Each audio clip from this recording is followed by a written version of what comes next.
إن الحمد لله نحمده ونستعينه ونستغفره ونتوب إليه ونعوذ بالله من شرور أنفسنا وسيئات أعمالنا. من يهده الله فلا مضل له ومن يضلل فلا هادي له، وأشهد أن لا إله إلا الله وحده لا شريك له، وأشهد أن سيدنا صلى الله عليه وعلى آله وسلم عبده ورسوله. يا أيها الذين آمنوا اتقوا الله حق تقاته ولا تموتن إلا وأنتم مسلمون.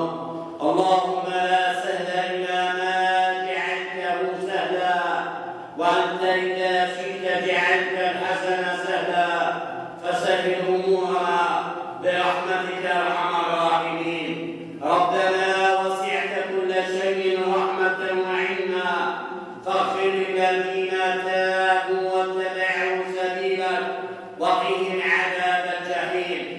أما بعد، فإن أعظم القلوب سعادة قلب بث الله فيه عز وجل الحياء منه سبحانه عز وجل. وخلق الحياء خلق من أخلاق القرآن، ومنزلة من أعظم منازل إياك نعبد وإياك نستعين، وجانب من هدي النبي صلى الله عليه وعلى آله وسلم، بل هو كما قال شيخ العلماء في عصره وسلطان الأولياء في زمانه أبو القاسم الجنيد رحمة الله عليه، قال رحمه الله: واعلم أن خلق الحياء هو رؤية آلاء الله عز وجل أي نعمه سبحانه، مع رؤية التقصير في حقه عز وجل، فيتولد من هاتين الرؤيتين الحياء من الله رب العالمين. وخلق الحياء يدل على طهارة النفس وحياة الضمير، وهو من أقوى البواعث والأسباب لما فيه خير العبد وصلاحه في الدنيا والآخرة. وها هو القرآن ذكر خلق الحياء في 3 مواطن.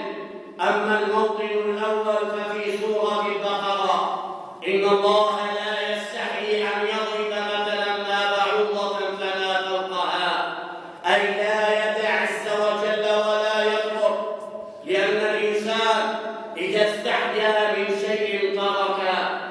وأما الموطن الثاني قال ربنا في سورة القصص: فجاءت إحداهما تمشي على استحياء قالت إن أبي يدعوك ليجزيك أجر ما سقيت لنا. هذه حكاية عن قصة نبي الله عز وجل موسى عليه السلام، عندما جاءت المرأتان إلى نبي الله موسى عليه السلام وقد سطرت وجهها وعورتها وكفيها، فجاءته في حشمة وحياء.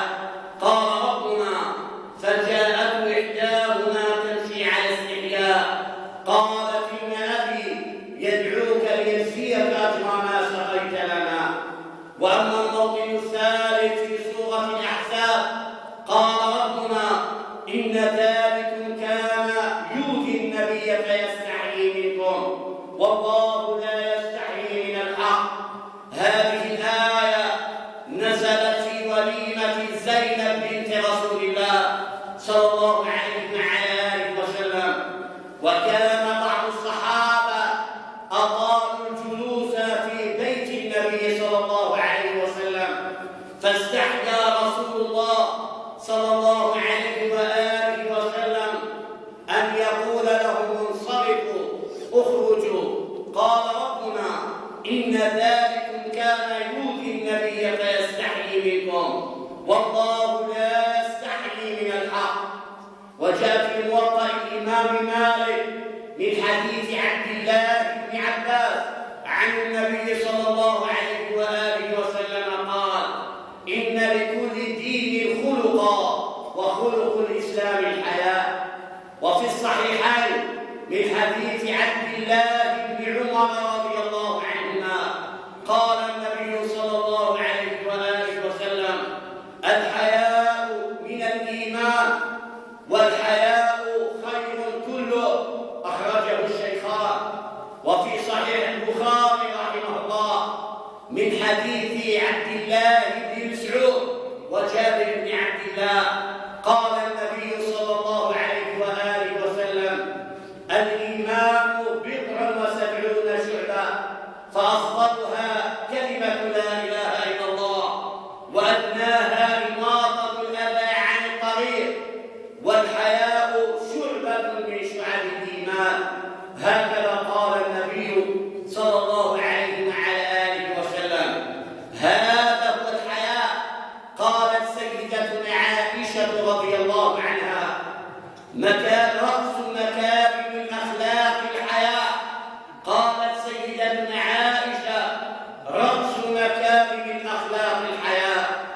وقال الحكماء: إذا ذهب الحياء نزل البلاء، أي من الله عز وجل. وكيف لا ينزل البلاء على هذه الأمة؟ وكيف لا تصاب هذه الأمة بالأمراض والمحن والفتن كخطف الأطفال وقتل المسلمين والعياذ بالله عز وجل؟ إذا ذهب الحياء نزل البلاء.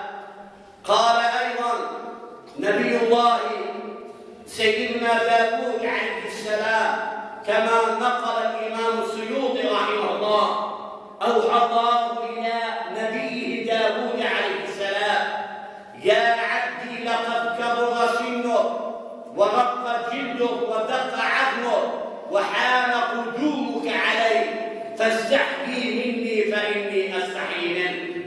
كذلك نحن يا عبد الله كبر سنك ورق جلدك ودق عظمك وحان قدومك على الله عز وجل، فاستحيي من الله فإن الله عز وجل يستحيي منك.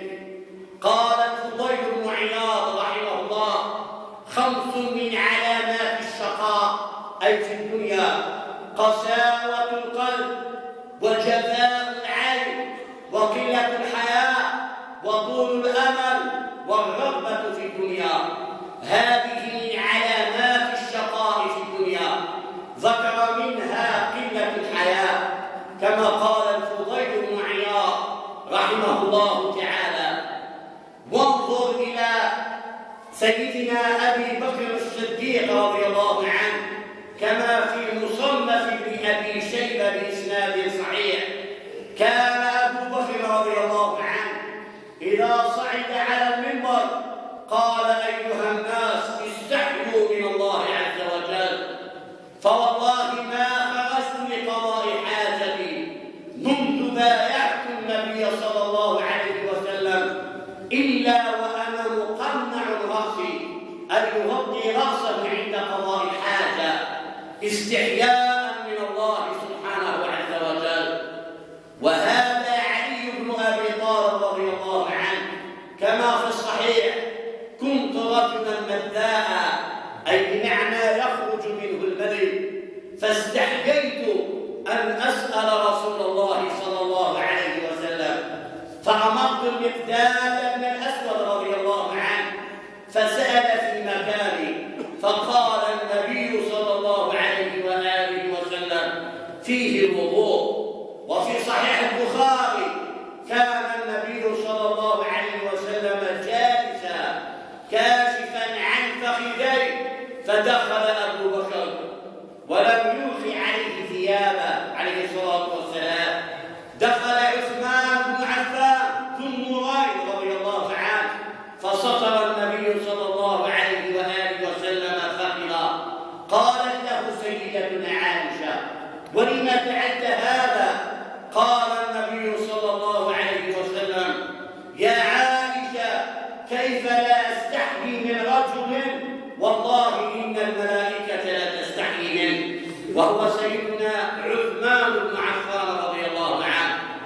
والرجل أيها الإخوة إذا لم يستحيي من عباد الله في المجتمع ولا يستحيي من عباد الله تعالى وهو يشتم ويرتكب المخالفات الشرعية فليصنع ما شاء، كما في صحيح مسلم قال النبي صلى الله عليه وآله وسلم: إن مما أدرك الناس من كلام النبوة الأولى إذا لم تستحيي فاصنع ما شئت. قال شراح الحديث: هذا الأسلوب هو أسلوب أمر تهديد، كأنما عليه الصلاة والسلام أراد أن يقول: من لم يستحي صنع ما شاء. وكما قال الشعراء والأدباء أبو تمام رحمه الله: إذا لم تخش عاقبة الليالي ولم تستحي فاصنع ما تشاء، فوالله ما في العيش خير ولا الدنيا إذا ذهب الحياء. يعيش المرء ما استحيا بخير ويبقى العود ما بقي اللحال. هكذا قال رحمه الله. ومن مجالات الحياء في الكلام في المجالس، فإن بعض الناس يشتم ويسب، يطعن ويلعن، هذا ليس من الحياء. قال النبي صلى الله عليه وآله وسلم: ليس المؤمن بطعان ولا لعان. ليس من الحياء أن تكثر من الكلام في المجالس مع الناس، هذا ليس من الحياء. قال النبي صلى الله عليه وآله وسلم كما في الصحيح: وإن أبعدكم مني مجالسا يوم القيامة الصفارون المتشدقون المتخيفون. وجاء فيما رواه الإمام أحمد قال النبي صلى الله عليه وسلم: إن أبغض الرجال إلى الله الألد الخصم الذي يتخلل بلسانه كما تتخلل البقرة بلسانها. من الحياء البعد عن مواطن الشبهات. كان النبي صلى الله عليه وسلم في المسجد مع امرأته مع زوجته، فرآه بعض الصحابة فاستوقفهم النبي صلى الله عليه وسلم قال: هذه زوجتي. قالوا: يا رسول الله أعليك؟ قال: إن الشيطان يجري من ابن آدم مجرى الدم من العروق. هذا موطن شبهة، كما يفعل بعض من أقوامنا يحلون الخمر يسمونها بغير تسميتها، خمر الحلال يسمونها بغير تسميتها، يضعون لها زجاجة تشبه الخمر. أليس هذا من الشبهات؟ ربنا عز وجل حرم الخمر بالتدرج، وهؤلاء القوم بني جدتنا في بلادنا أرادوا أن يحلوا لنا الخمر بالتدرج ليصبح حلالا مباحا يباع في المحلات وفي الأسواق. أليس هذا ليس من الحياء. من الحياء مع الوالدين. سئل أحد الصحابة: وكيف ذلك؟ قال: ألا تسميه باسمه ولا تمشي أمامه ولا تجلس قبله، هذا من الحياء. سئل الفضيل بن عياض رحمه الله عن الحياء مع الوالدين، قال: ألا تقوم إلى خدمتهما وأنت كسلان. وقال ابن القيم رحمه الله: ألا يدع أمة تغسل الثياب، تسقي لهم الماء، تخدم في الكنيس، هذا ليس من الحياء مع الوالدين. وهكذا علمنا الإسلام. وانظر إلى النبي صلى الله عليه وسلم، كان سيد الحكماء عليه الصلاة والسلام. قال أبو سعيد الخدري رضي الله عنه وارضاه: كان رسول الله صلى الله عليه وسلم أشد حياء من العذراء في خدرها عليه الصلاة والسلام، وكان لا ينتقم لنفسه قط، فإذا غضب احمر وجهه عليه الصلاة والسلام. هذا هو الحياء أيها الإخوة. هذا هو الحياء. قالت سيدتنا عائشة عائشة رضي الله عنها: رحم الله نساء الأنصار لم يمنعهن الحياء من أن يتفقهن في أمر دينهن. النساء في زمن النبي صلى الله عليه وسلم لم يمنعهن الحياء أن يتفقهن في دين الله عز وجل. وجاء فيما رواه الإمام أحمد بإسناد جيد والترمذي وقال عنه: حديث حسن صحيح. قال النبي صلى الله عليه وسلم: إن الله إذا أراد بالعبد هلاكا نزع منه الحياة فلا تراه إلا مقيتا ممقتا. هذا عذاب من الله عز وجل.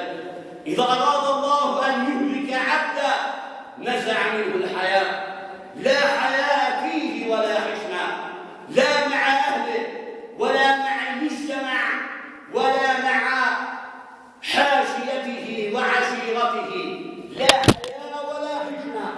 هذا هلاك أراد الله أن يهلك به عبدا.